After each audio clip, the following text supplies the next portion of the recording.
Le 2 juillet. La visitation de la Très Sainte Vierge. Déjà, dans les jours qui précédèrent la naissance du Sauveur, la visite de Marie à sa cousine Élisabeth a fait l'objet de nos méditations. Mais il convenait de revenir sur une circonstance aussi importante de la vie de Notre-Dame. La simple mémoire de ce mystère, au vendredi des 4 temps de l'Avent, ne suffisait point à faire ressortir ce qu'il renferme par lui-même d'enseignements profonds et de sainte allégresse. En se complétant dans le cours des âges, la Sainte Liturgie devait exploiter cette mine précieuse, à l'honneur de la Vierge Mère. L'ordre de Saint François et quelques églises particulières, comme celle du Mans, de Reims et de Paris, avaient déjà pris les devants, lorsqu'Urbain VI, en l'année 1389, institua la solennité du présent jour. Le pape conseillait le jeûne en la vigile de la fête, et ordonnait qu'elle fût suivie d'une octave. Il accordait à sa célébration les mêmes indulgences qu'Urbain IV avait, dans le siècle précédent, attachées à la fête du corps du Seigneur. La bulle de promulgation, arrêtée par la mort du pontife, fut reprise et publiée par Boniface IX qui lui succéda sur le siège de Saint-Pierre. Nous apprenons des leçons de l'office primitivement composé pour cette fête, que le but de son institution avait été, dans la pensée d'Urbain, d'obtenir la cessation du schisme qui désolait alors l'Église. Exilé de Rome durant 70 ans, la papauté venait d'y rentier à peine. L'enfer, furieux d'un retour qui contrariait ses plans opposés là comme partout à ceux du Seigneur, s'en était vengé en parvenant à ranger sous deux chefs le troupeau de l'unique bercail. Telle était l'obscurité dont de misérables intrigues avaient su couvrir l'autorité du légitime pasteur, qu'on vit nombre d'églises hésiter de bonne foi et, finalement, préférer la houlette trompeuse du mercenaire. Les ténèbres devaient même s'épaissir encore, et la nuit devenir un moment si profonde, que les ordres de 3 papes en présence allaient se croiser sur le monde, sans que le peuple fidèle, frappé de stupeur, parvint à discerner sûrement la voix du vicaire du Christ. Jamais situation plus douloureuse n'avait été faite à l'épouse du Fils de Dieu. Mais Notre-Dame, vers qui s'était tourné le vrai pontife au début de l'orage, ne fit point défaut à la confiance de l'Église. Durant les années que l'insondable justice du Très-Haut avait décrété de laisser aux puissances de l'abîme, elle se tint en défense, maintenant si bien la tête de l'ancien serpent sous son pied vainqueur, qu'en dépit de l'effroyable confusion qu'il avait soulevée, sa bave immonde ne put souiller la foi des peuples.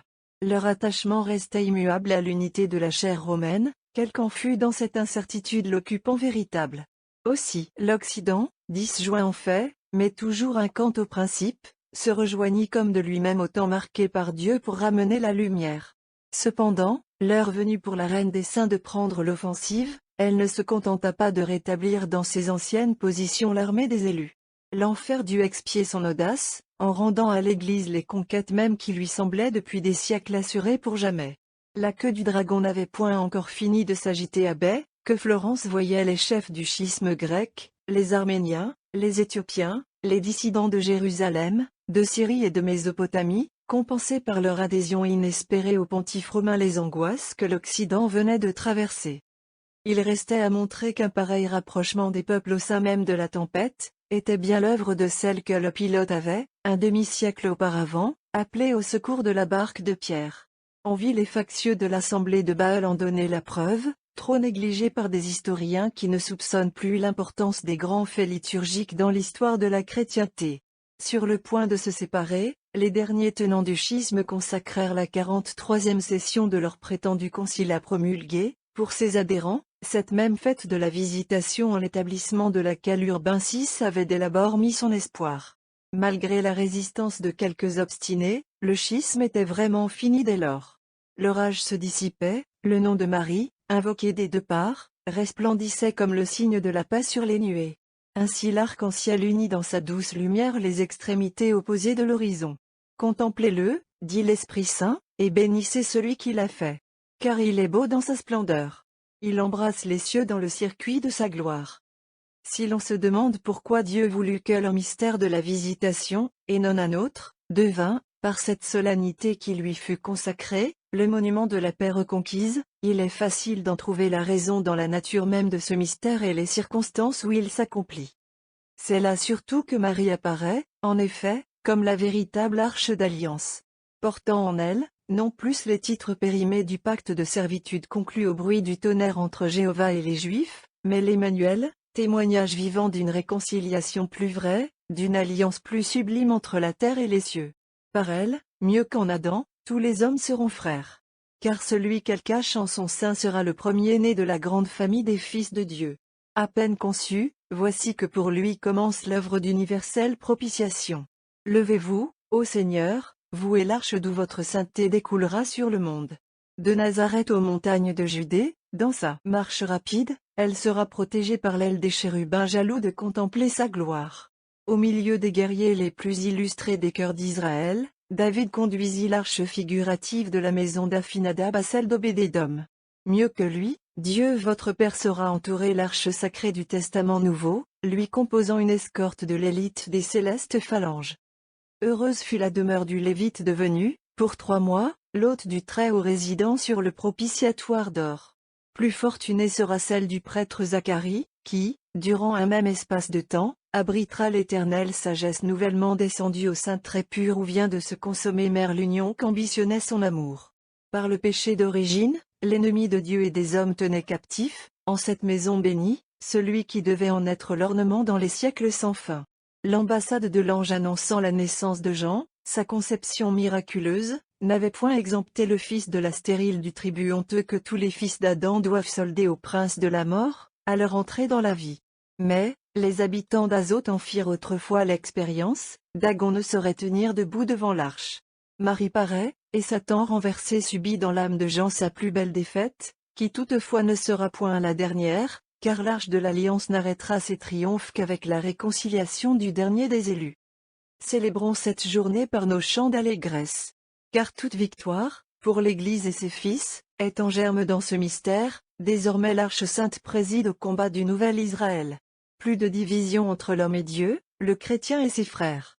Si l'arche ancienne fut impuissante à empêcher la scission des tribus, le schisme et l'hérésie n'auront licence de tenir tête à Marie durant plus ou moins d'années ou de siècles, que pour mieux enfin faire éclater sa gloire. D'elle sans cesse, comme en ce jour béni, s'échapperont, sous les yeux de l'ennemi confondu, et la joie des petits, et la bénédiction de tous, et la perfection des pontifes. Au tressaillement de Jean, à la subite exclamation d'Élisabeth, au chant de Zacharie, joignons le tribut de nos voix. Que toute la terre en retentisse. Ainsi jadis était saluée la venue de l'arche au camp des Hébreux. Les Philistins, l'entendant, savaient par là que le secours du Seigneur était descendu. Et, saisis de crainte, ils gémissaient, disant, malheur à nous. Il n'y avait pas si grande joie hier, malheur à nous. Oui certes, aujourd'hui avec Jean, le genre humain tressaille et il chante, oui certes, aujourd'hui à bon droit l'ennemi se lamente, le premier coup du talon de la femme frappe aujourd'hui sa tête altière, et Jean délivré est en cela le précurseur de nous tous. Plus heureux que l'ancien, le nouvel Israël est assuré que jamais sa gloire ne lui sera ôtée. Jamais ne sera prise l'arche sainte qui lui fait traverser les flots et abat devant lui les forteresses. Combien donc n'est-il pas juste que ce jour, où prend fin la série de défaites commencées en Éden, soit aussi le jour des cantiques nouveaux du nouveau peuple. Mais à qui d'entonner l'hymne du triomphe, sinon à qui remporte la victoire. Levez-vous donc, levez-vous, Déborah. Levez-vous et chantez le cantique. L'effort avait disparu, jusqu'à ce que s'éleva Marie, la vraie Déborah, jusqu'à ce que parut la mère en Israël. C'est moi, dit-elle en effet, qui chanterai au Seigneur, qui célébrerai le Dieu d'Israël. Selon la parole de mon aïeul David, magnifiez avec moi le Seigneur, et tous ensemble exaltons son saint nom. Mon cœur, comme celui d'Anne, a tressailli en Dieu son Sauveur. Car, de même qu'en Judith sa servante, il a accompli en moi sa miséricorde et fait que ma louange sera dans toutes les bouches jusqu'à l'éternité. Il est puissant celui qui a fait en moi de grandes choses. Il n'est point de sainteté pareille à la sienne. Ainsi que par Esther, il a pour toutes les générations sauvé ceux qui le craignent. Dans la force de son bras, il a retourné contre l'impie les projets de son cœur, renversant l'orgueilleuse Aman de son siège et relevant les humbles. Il a fait passer des riches aux affamés l'abondance. Il s'est ressouvenu de son peuple et a eu pitié de son héritage. Telle était bien la promesse que reçut Abraham, et que nos pères nous ont transmise, il a fait comme il avait dit. Filles de Sion, et vous tous qui gémissiez dans les fers de Satan, l'hymne de la délivrance a donc retenti sur notre terre. À la suite de celle qui porte en son sein le gage de l'alliance, formons des chœurs. Mieux que Marie sœur d'Aaron, et à plus juste titre, elle préside au concert d'Israël. Ainsi elle chante en ce jour de triomphe, rappelant tous les chants de victoire qui préludèrent dans les siècles de l'attente à son divin cantique. Mais les victoires passées du peuple élu n'étaient que la figure de celle que remporte, en cette fête de sa manifestation, la glorieuse souveraine qui, mieux que Déborah, Judith ou Esther, a commencé de délivrer son peuple. En sa bouche, les accents de ces illustres devancières ont passé de l'aspiration enflammée des temps de la prophétie à l'extase sereine qui marque la possession du Dieu longtemps attendu. Une ère nouvelle commence pour les chants sacrés, la louange divine reçoit de Marie le caractère qu'elle ne perdra plus ici-bas, qu'elle gardera jusque dans l'éternité. Les considérations qui précèdent nous ont été inspirées par le motif spécial qui porta l'Église, au XIV siècle, à instituer cette fête. En rendant Rome à Pie IX exilé, au 2 juillet de l'année 1849, Marie a montré de nouveau dans nos temps que cette date était bien pour elle une journée de victoire. Mais le mystère de la glorieuse visitation est si vaste, que nous ne saurions, eu égard aux limites qui nous sont imposées, songer à épuiser ici tous les enseignements qu'il renferme. Quelques-uns d'eux, au reste, nous ont été donnés dans les jours de l'Avent. D'autres plus récemment, à l'occasion de la fête de Saint Jean-Baptiste et de son octave. D'autres enfin seront mis en lumière par l'épître et l'évangile de la messe qui va suivre. Aux premières vêpres. Les antiennes de l'office sont toutes tirées de l'évangile, et reproduisent historiquement le mystère du jour. Ent Marie se levant grande hâte par les montagnes en une ville de Juda. Psaume 6 Dixit Dominus, page 43. Ent. Marie entra dans la maison de Zacharie, et elle salua Élisabeth. Psaume 12. Laudate pueri, page 46. Ent. Sitôt qu'Élisabeth entendit la salutation de Marie, l'enfant tressaillit dans son sein, et elle fut remplie du Saint-Esprit. Alléluia. Psaume Xi. Je me suis réjoui quand on m'a dit, nous irons vers Marie, la maison du Seigneur. Nos pieds se sont fixés dans tes parvis, ô Jérusalem. Nos cœurs dans votre amour, ô Marie. Marie, semblable à Jérusalem, est bâtie comme une cité, tous ceux qui habitent dans son amour sont unis et liés ensemble. C'est en elle que se sont donnés rendez-vous les tribus du Seigneur, selon l'ordre qu'il en a donné à Israël, pour y louer le nom du Seigneur. Là, sont dressés les sièges de la justice, les trônes de la maison de David. Et Marie est la fille des rois. Demandez à Dieu, par Marie, la paix pour Jérusalem, que tous les biens soient pour ceux qui t'aiment, ô Église. Voix de Marie, que la paix règne sur tes remparts, ô Nouvelle Sion. Et l'abondance dans tes forteresses. Moi, la fille d'Israël, je prononce sur toi des paroles de paix, à cause de mes frères et de mes amis qui sont au milieu de toi. Parce que tu es la maison du Seigneur notre Dieu, j'ai appelé sur toi tous les biens. Ent. Vous êtes bénie entre toutes les femmes, et Jésus, le fruit de vos entrailles, est béni. Psaume CXXV. Si le Seigneur ne bâtit la maison, en vain travaillent ceux qui la bâtissent. Si le Seigneur ne garde la cité, inutilement veilleront ses gardiens. En vain vous vous lèverez avant le jour, levez-vous après le repos, vous qui mangez le pain de la douleur. Le Seigneur aura donné un sommeil tranquille à ceux qui l'aiment, des fils, voilà l'héritage que le Seigneur leur destine. Le fruit des entrailles, voilà leur récompense. Comme des flèches dans une main puissante, ainsi seront les fils de ceux que l'on opprime. Heureux l'homme qui en a rempli son désir. Il ne sera pas confondu, quand il parlera à ses ennemis aux portes de la ville. Ent. Au moment même où votre voix a frappé mes oreilles, lorsque vous m'avez salué, mon enfant a tressailli dans mon sein. Alléluia. Psaume 6 Elvie Marie, vraie Jérusalem, chantez le Seigneur. Marie, Sainte Sion, chantez votre Dieu. C'est lui qui fortifie contre le péché les serrures de vos portes. Il bénit les fils nés en votre sein. Il a placé la paix sur vos frontières. Il vous nourrit de la fleur du froment, Jésus, le pain de vie. Il envoie par vous son verbe à la terre. Sa parole parcourt le monde avec rapidité. Il donne la neige comme des flocons de laine. Il répand les frimas comme la poussière. Il envoie le cristal de la glace semblable à un pain léger, qui pourrait résister devant le froid que son souffle répand? Mais bientôt il envoie son verbe en Marie, et cette glace si dure se fond à sa chaleur, l'Esprit de Dieu souffle, et les eaux reprennent leur cours. Il a donné son verbe à Jacob, sa loi et ses jugements à Israël. Jusqu'au jour où nous sommes, il n'avait point traité de la sorte toutes les nations, et ne leur avait pas manifesté ses décrets. Les psaumes ont chanté la grandeur de celui que l'humilité de Marie vient d'attirer en elle, et qui la manifeste pour la première fois au monde comme la cité de Dieu, bâtie par lui avec amour, ainsi qu'elle-même le proclame aujourd'hui en louant le Seigneur son Dieu. Le capitule est emprunté, comme les psaumes et l'hymne, à l'office commun de Notre-Dame.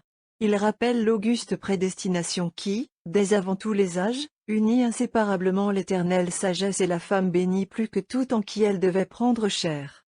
Capitule. Éclit. 24. J'ai été créé dès le commencement et avant les siècles, et jusque dans le siècle futur je ne cesserai point d'être. J'ai rempli mon office devant lui dans son temple. Hymne. Salut, astre des mers. Mère de Dieu féconde. Salut, ô toujours vierge. Porte heureuse du ciel.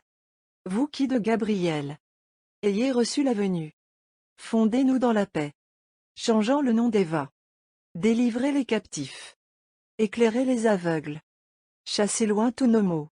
Demandez tous les biens. Montrez en vous la mer. Vous-même offrez nos vœux. Ô Dieu qui, né pour nous, voulut naître de vous. Ô Vierge incomparable. Vierge douce entre toutes. Affranchie du péché. Rendez-nous doux et chastes. Donnez vie innocente. Et sûr pèlerinage. Pour qu'un jour soit Jésus. Notre liesse à tous. Louange à Dieu le Père. Gloire au Christ souverain. Louange au Saint-Esprit. Aux trois un seul hommage. Amen. V. Vous êtes bénie entre toutes les femmes. R. Et le fruit de vos entrailles est béni. Chaque jour, le solennel office du soir emprunte au cantique de Marie son parfum le plus suave. Il n'est pas jusqu'au soir du grand vendredi où Notre-Dame ne soit invitée par l'Église de la terre à le redire, près de la croix sur laquelle vient de se consommer le terrible drame. C'est qu'en effet, l'incomparable cantique a pour objet la rédemption tout entière. Au pied de la croix, non moins que dans les journées si douces où nous ramène la solennité présente, ce qui domine en Marie et l'emporte sur tous les déchirements comme sur toutes les joies, c'est la pensée de la gloire de Dieu enfin satisfaite, du salut de l'homme enfin assuré. Aujourd'hui que les mystères du cycle ont achevé récemment de passer sous nos yeux, le Magnificat résonne, pour ainsi dire, dans son ampleur, en même temps qu'il reçoit de cette fête toute la fraîcheur du premier jour où il fut donné au monde de l'entendre. Antienne de Magnificat. Bienheureuse êtes-vous d'avoir cru, ô Marie. Les choses qui vous ont été dites par le Seigneur s'accompliront en vous. Alléluia. Le Cantique Magnificat, page 51. L'oraison et la collecte de la messe, ci-après, page 515. On fait ensuite mémoire de l'octave de Saint Jean, page 323.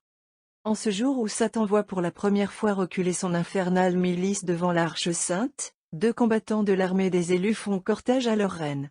Députés vers Marie par Pierre lui-même en son octave glorieuse, ils ont dû cet honneur à la fois qui leur fit reconnaître dans le condamné de Néron le chef du peuple de Dieu.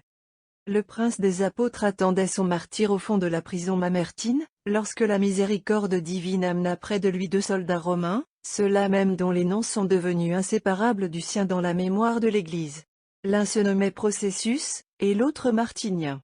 Ils furent frappés de la dignité de ce vieillard confié à leur garde pour quelques heures, et qui ne devait remonter à la lumière que pour périr sur un gibet. Pierre leur parla de la vie éternelle et du Fils de Dieu qui a aimé les hommes jusqu'à donner son sang pour leur rachat. Processus et Martinia reçurent d'un cœur docile cet enseignement inattendu, ils l'acceptèrent avec une foi simple, et demandèrent la grâce de la régénération. Mais l'eau manquait dans le cachot, et Pierre dut faire appel au pouvoir de commander à la nature que le Rédempteur avait confié à ses apôtres, en les envoyant dans le monde. À la parole du vieillard, une fontaine jaillit du sol, et les 2 soldats furent baptisés dans l'eau miraculeuse. La piété chrétienne vénère encore aujourd'hui cette fontaine, qui ne diminue ni ne déborde jamais. Processus et Martinien ne tardèrent pas à payer de leur vie l'honneur qu'ils avaient reçu d'être initiés à la foi chrétienne par le prince des apôtres, et ils sont honorés entre les martyrs. Leur culte remonte aussi haut que celui de Pierre même. À l'âge de la paix, une basilique s'éleva sur leur tombe. Saint Grégoire y prononça, en la solennité anniversaire de leur combat, la 32e de ses homélies sur l'Évangile. Le grand pape rend témoignage aux miracles qui s'opéraient dans ce lieu sacré, et il célèbre en particulier le pouvoir que les 2 saints martyrs ont de protéger leurs dévots clients au jour des justices du Seigneur. Plus tard, Saint Pachal Ier enrichit de leur corps la basilique du Prince des Apôtres. Ils occupent aujourd'hui la place d'honneur dans le bras gauche de la croix latine formée par l'immense édifice, et donnent leur nom à tout ce côté du transept où le Concile du Vatican a tenu ses sessions immortelles. Il convenait que l'auguste assemblée poursuivît ses travaux sous le patronage des 2 vaillants soldats, gardiens de Pierre et sa conquête au jour de sa glorieuse confession. N'oublions point ces illustres protecteurs de l'Église. La fête de la Visitation, d'institution plus récente que la leur, ne l'a cependant point amoindrie. Si maintenant leur gloire se perd, pour ainsi dire, en celle de Notre-Dame, leur puissance n'a pu que s'accroître à ce rapprochement avec la douce souveraine de la terre et des 2. À la messe. L'introït est celui des messes votives de Notre-Dame à cette époque de l'année. Il est tiré de Cédulius, le poète chrétien du 5e siècle, auquel la Sainte Liturgie a fait d'autres emprunts si gracieux dans les jours de Noël et de l'Épiphanie. La parole excellente célébrée dans le verset, l'œuvre que dédie au roi la Vierge Mère, il n'est personne qui ne la reconnaisse aujourd'hui dans le sublime Magnificat, richesse et gloire de cette journée. Salut, Mère Sainte, ô vous dont l'enfantement a mis au monde le roi qui gouverne le ciel et la terre dans les siècles. Sa puissance est à jamais, comme son empire embrassant tout dans un cercle éternel. Pour vous s'unissent, en un saint fortune, les joies de la mère et l'honneur de la Vierge. Avant vous, ni après, on ne vit rien de semblable. Seul entre tout et sans exemple vous avez plu au Christ. Introït. Salut, Mère Sainte, ô vous dont l'enfantement a mis au monde le roi qui gouverne le ciel et la terre dans les siècles des siècles. PS Mon cœur a proféré une parole excellente. C'est au roi que je dédie mes chants.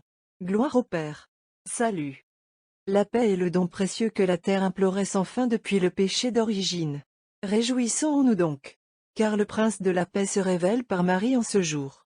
La solennelle mémoire du mystère que nous célébrons, va développer en nous l'œuvre de salut commencée dans celui de Noël, au premier jour du cycle. Implorons cette grâce par la collecte, avec la Sainte Église. Collecte. Seigneur, nous vous prions d'accorder à vos serviteurs le don de la grâce céleste, afin que ceux pour qui l'enfantement de la bienheureuse Vierge a marqué le commencement du salut, trouvent dans la solennelle mémoire de sa visitation l'accroissement de la paix. Par Jésus-Christ notre Seigneur. Dans les messes privées, à la suite des collectes, secrètes et post-communion de la fête, on fait mémoire des saints martyrs Processus et Martinien. Oraison. Ô Dieu qui, par la glorieuse confession de vos saints martyrs Processus et Martinien, nous entourez comme d'un rempart. Donnez-nous de profiter de leurs exemples et d'éprouver dans la joie l'effet de leurs prières. Par Jésus-Christ. Épître. Lecture du livre de la sagesse. Kent. 2. Le voici qui vient, bondissant sur les montagnes, franchissant les collines. Mon bien-aimé est semblable au chevreuil et au fond de la biche. Le voilà debout derrière notre muraille. Il regarde par la fenêtre, il observe à travers le treillis. Voilà mon bien-aimé qui me parle. Lève-toi, ma bien-aimée, ma colombe, ma belle, hâte-toi, et viens. L'hiver est passé, les pluies ont cessé, elles ont fui. Les fleurs paraissent sur nos terres, le temps d'étailler la vigne est arrivé, la voix de la tourterelle s'est fait entendre dans nos campagnes, le figuier pousse ses bourgeons, la vigne en fleurs envoie son parfum. Lève-toi, ma bien-aimée, ma belle, et viens. Ô ma colombe, tu semblais retirée dans le creux du rocher, dans les fentes d'un mur en ruine. Montre-moi donc enfin ton visage. Que ta voix se fasse entendre à mes oreilles. Car ta voix est douce, et ton visage est éclatant de beauté. L'Église nous introduit dans la profondeur du mystère. La lecture qui précède n'est que l'explication de cette parole d'Élisabeth où toute la fête est résumée, au son de votre voix, mon enfant a tressailli dans mon sein. Voix de Marie, voix de la tourterelle, qui met l'hiver en fuite et annonce le printemps, les parfums et les fleurs. À ce signal si doux, captive dans la nuit du péché, l'âme de Jean s'est dépouillée délivrée de l'esclave, et, développant soudain les germes des vertus les plus hautes, elle est apparue belle comme l'épouse en tout l'éclat du jour des noces. Aussi, quelle hâte de Jésus vers cette âme bien-aimée. Entre Jean et l'époux, que d'épanchement ineffable. Quel dialogue sublime du sein d'Élisabeth à celui de Marie. Admirable mère, plus admirables enfants. Dans la rencontre fortunée, l'ouïe, les yeux, la voix des mères, sont moins à elles qu'aux fruits bénis de leur sein. Leurs sens sont le treillis par lequel l'époux et l'ami de l'époux se voient, se comprennent et se parlent. L'homme animal, il est vrai, ne comprend point tes langages. Père, dira l'homme Dieu plus tard, je vous rends grâce de ce que vous avez caché ces choses aux prudents et aux sages, pour les révéler aux petits. Que celui-là donc qui a des oreilles pour entendre, entende. Mais en vérité, je vous le dis, si vous ne devenez comme des petits enfants, vous n'entrerez point dans le royaume des cieux, ni ne connaîtrez ces mystères. La sagesse n'en sera pas moins justifiée par ses fils, comme le dit l'Évangile. Dans la droiture de leur humilité, les simples de cœur, en quête de lumière, dépassent les ombres vaines qui se jouent au-dessus des marais de ce monde. Ils savent que le premier rayon du soleil de l'éternité dissipera ces fantômes, ne laissant que le vide à ceux qui s'y seront arrêtés. Pour eux, dès maintenant ils se nourrissent de ce que l'œil n'a point vu, ni l'oreille entendu, préludant ici-bas aux délices éternels. Jean-Baptiste en fait à cette heure l'ineffable expérience. Prévenu par le divin ami qui l'a recherché, son âme s'éveille en pleine extase. Pour Jésus, d'autre part, c'est la première conquête. C'est à l'adresse de Jean que, pour la première fois en dehors de Marie, les accents de l'épithalame sacré se formulent dans l'âme du Verbe fait chair et font battre son cœur. Aujourd'hui donc, et c'est l'enseignement de notre épître, à côté du Magnificat s'inaugure aussi le divin cantique dans la pleine acception que l'Esprit Saint voulut lui donner. Jamais les ravissements de l'époux ne seront plus justifiés qu'en ce jour béni. Jamais ils ne trouveront écho plus fidèle. Échauffons-nous à ces ardeurs du ciel. Joignons notre enthousiasme à celui de l'éternelle sagesse, dont cette journée marque le premier pas vers l'humanité tout entière. Avec Jésus, sollicitons le précurseur de se montrer enfin. N'est-elle l'ordre?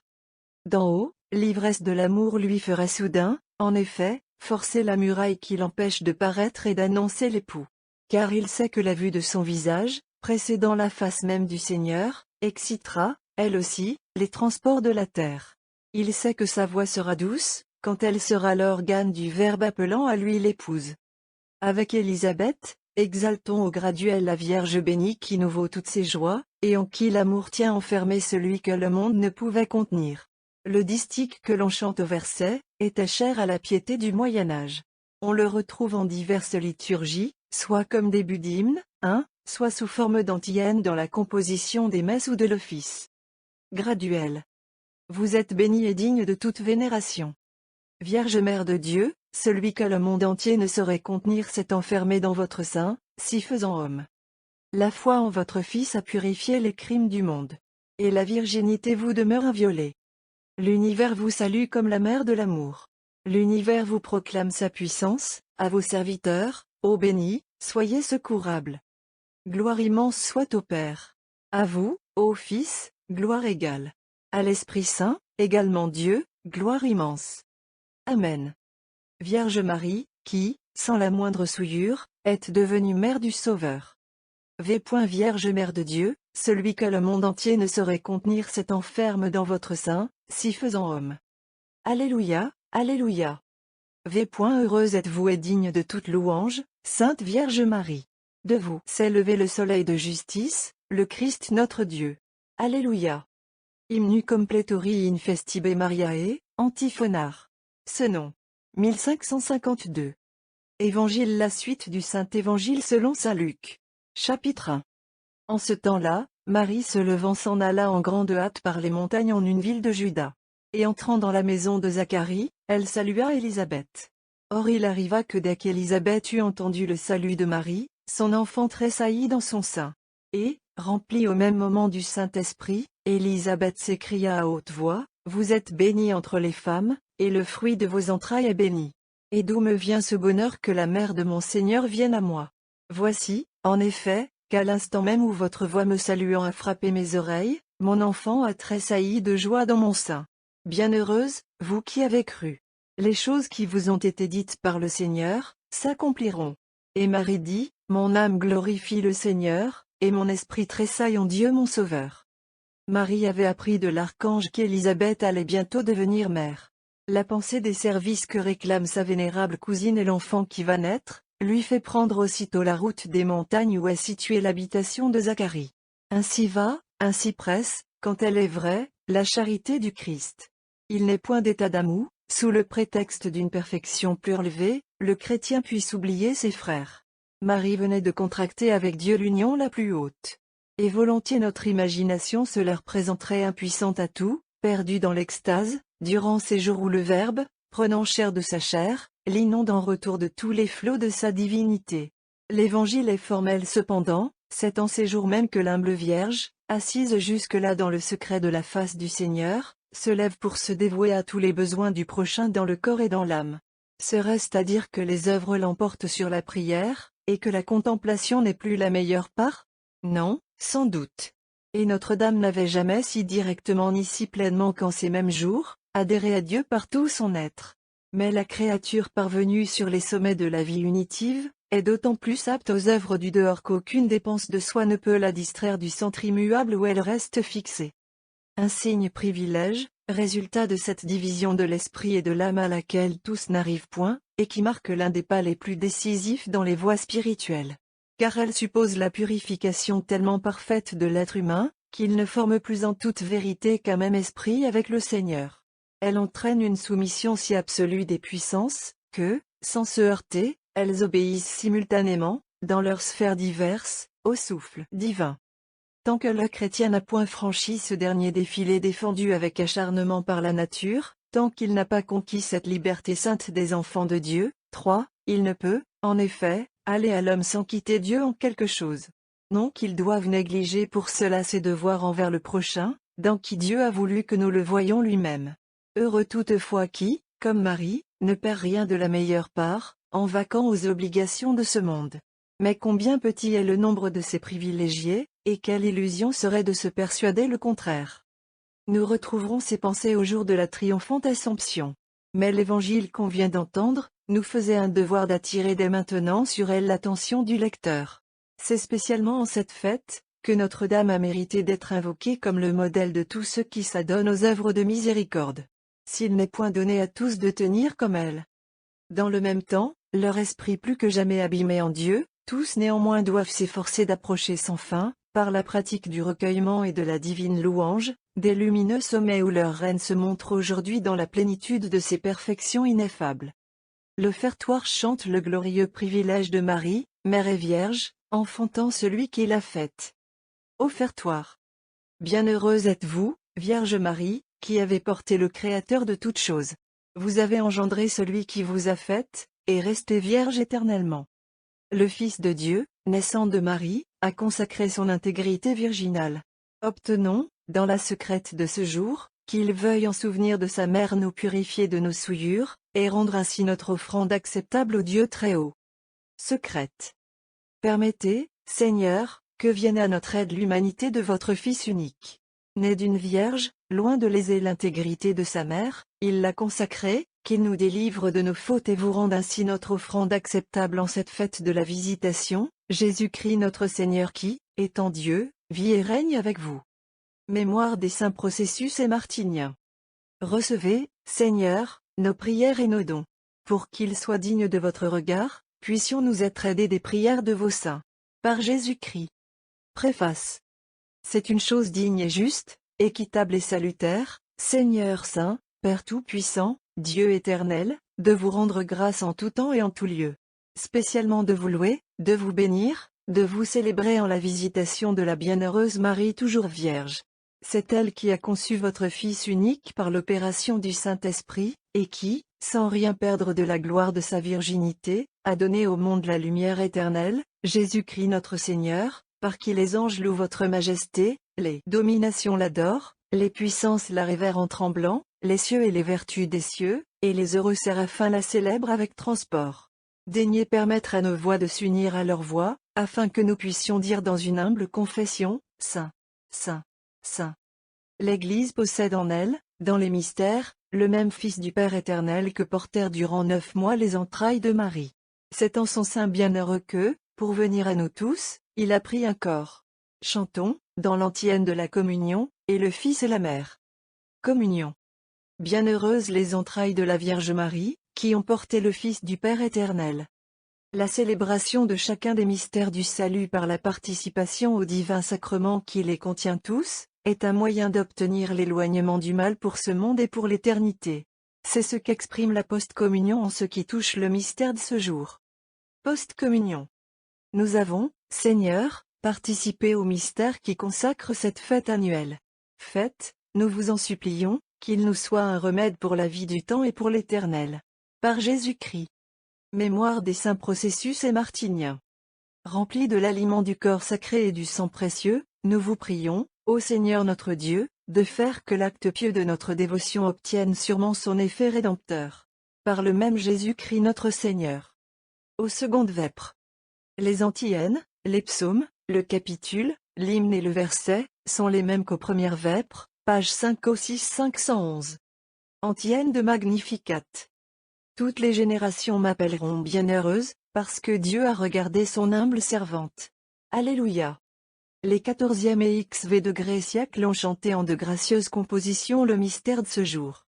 Celle qui suit eut le don d'exciter la colère des prétendus réformés par les expressions de sa piété si touchante envers la Mère de Dieu. On y remarquera l'appel à l'unité pour ceux qui s'égarent.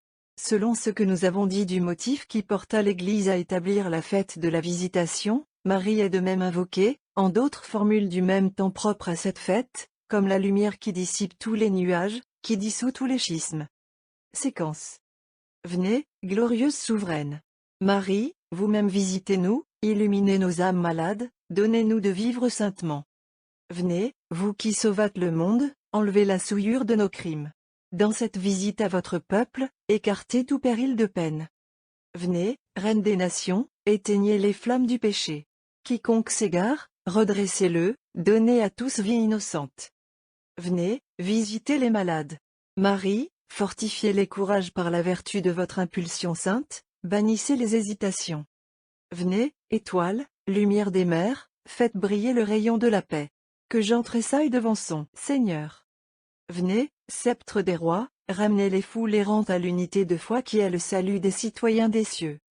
Venez, implorez pour nous ardemment les dons de l'Esprit Saint, afin que nous suivions une ligne plus droite dans les actes de cette vie. Venez, louons le Fils, louons l'Esprit Saint, louons le Père, unique Dieu, qu'il nous donne secours. Amen. Quelle est celle-ci, qui s'avance belle comme l'aurore à son lever, terrible comme une armée rangée en bataille? Ô Marie, c'est aujourd'hui que, pour la première fois, votre douce clarté réjouit la terre.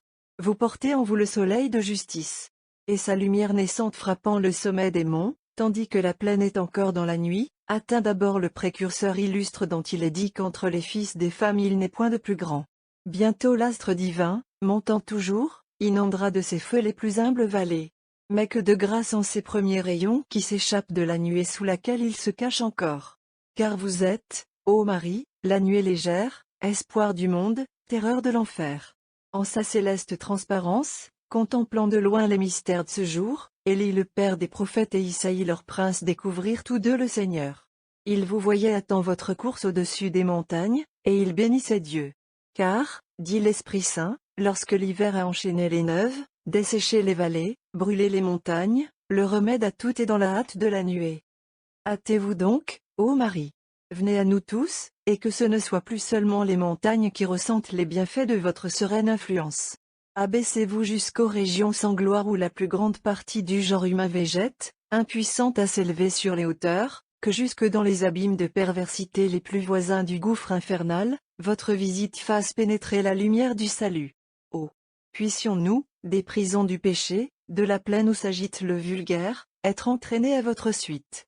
Ils sont si beaux vos pas dans nos humbles sentiers, ils sont si suaves les parfums dont vous enivrez aujourd'hui la terre.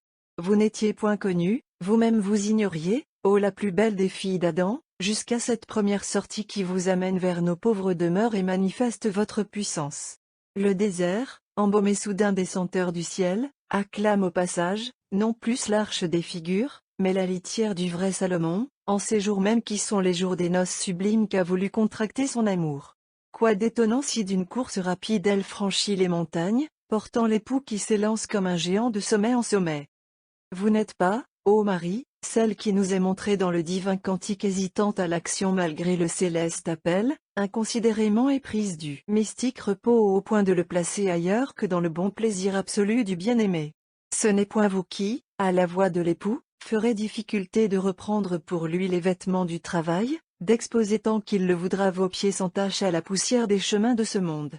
Bien plutôt, à peine s'est-il donné à vous dans une mesure qui ne sera connue d'aucune autre, que, vous gardant de rester absorbé dans la jouissance égoïste de son amour, vous-même l'invitez à commencer aussitôt le grand œuvre qu'il a fait descendre du ciel en terre. Venez, mon bien-aimé, sortons au champ, levons-nous dès le matin pour voir si la vigne a fleuri, pour hâter l'éclosion des fruits du salut dans les âmes, c'est là que je veux être à vous. Et, appuyez sur lui, non moins que lui sur vous-même, sans rien perdre pour cela des délices du ciel, vous traversez notre désert. Et la Trinité sainte perçoit, entre cette mère et son fils, des accords inconnus jusque-là pour elle-même.